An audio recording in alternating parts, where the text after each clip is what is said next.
Assalamualaikum warahmatullahi wabarakatuh. Perkenalkan, nama saya Faisal dari Prodi S1 Pendidikan Olahraga Universitas Muhammadiyah Kalimantan Timur. Di sini saya akan menjelaskan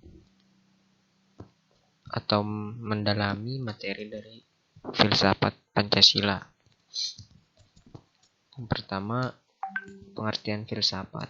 Istilah filsafat secara etimologis merupakan padanan kata falsafah dan filosofi Inggris yang berasal dari bahasa Yunani filosofia.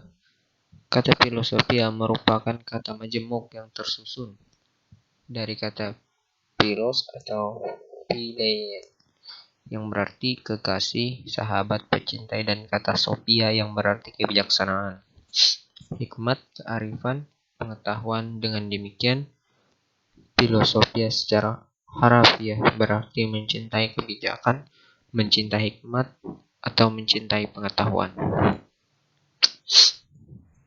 Dalam konteks ilmu pengetahuan, filsafat sangat sederhana dan mudah dipahami. Filsafat adalah suatu bidang ilmu yang senantiasa ada dan menyertai kehidupan manusia keseluruhan.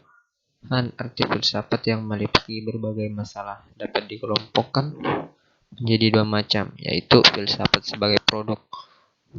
Yang kedua, filsafat sebagai suatu proses.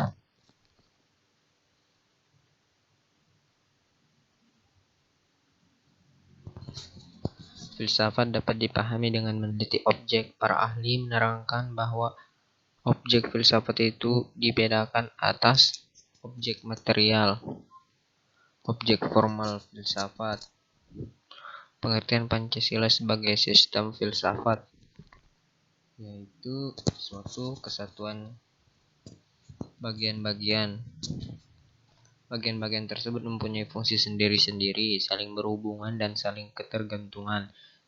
Kesemuanya dimaksud untuk mencapai suatu tujuan bersama, terjadi dalam satu lingkungan yang kompleks. Pada hakikatnya, sila Pancasila merupakan suatu asas sendiri-sendiri, fungsi sendiri-sendiri, namun demikian secara keseluruhan adalah suatu kesatuan yang sistematis dengan tujuan bersama, suatu masyarakat yang adil dan makmur berdasarkan Pancasila. Pengertian filsafat sebagai filosofi menurut para ahli. Filsafat Pancasila versi Abdul Ghani. Menurut Abdul Ghani, Pancasila merupakan filsafat negara yang lahir sebagai kolektif ideologi cita-cita bersama dari seluruh bangsa Indonesia. Filsafat Pancasila menurut versi Insinyur Soekarno.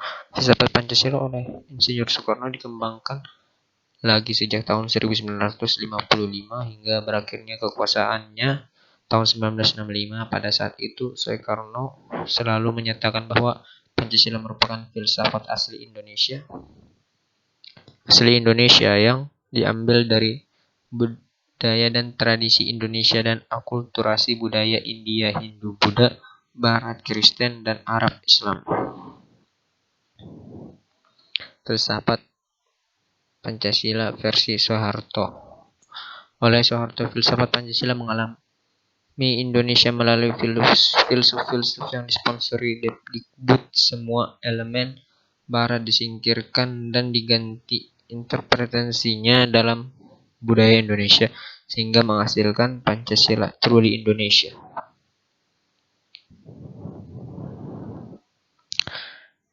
Pancasila merupakan sebagai sistem filsafat yang memiliki dasar ontologis, dasar epistemologis, dan dasar aksiologis tersendiri yang membedakannya dengan sistem filsafat lain.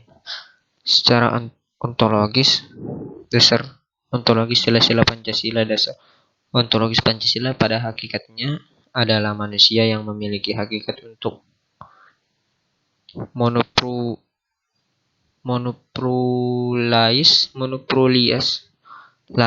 Oleh karena itu, hakikatnya dasar ini juga disebut dengan antropologis. Dasar epistemologis sila-sila Pancasila. Dasar epistemologis Pancasila pada hakikatnya tidak dapat dipisahkan dengan dasar ontologinya. Oleh karena itu, dasar epistemologisnya, Pancasila tidak dapat dipisahkan dengan konsep dasarnya tentang hakikat manusia. Terdapat 3 permasalahan mendasar dalam epistemologi, yaitu pertama tentang sumber pengetahuan manusia, kedua tentang teori kebenaran pengetahuan manusia, ketiga tentang watak pengetahuan manusia. Sila-sila Pancasila sebagai suatu sistem filsafat juga memiliki satu kesatuan dasar aksiologinya, yaitu nilai-nilai yang terkandung dalam Pancasila pada hakikatnya juga merupakan suatu kesatuan. Terdapat berbagai macam teori tentang nilai dan hal ini sangat tergantung pada titik tolak dan sudut pandangnya masing-masing dalam menentukan pengertian nilai dan hierarkinya. Itu saja yang dapat saya pahami dan saya jelaskan, kurang lebihnya mohon maaf. Wassalamualaikum warahmatullahi wabarakatuh.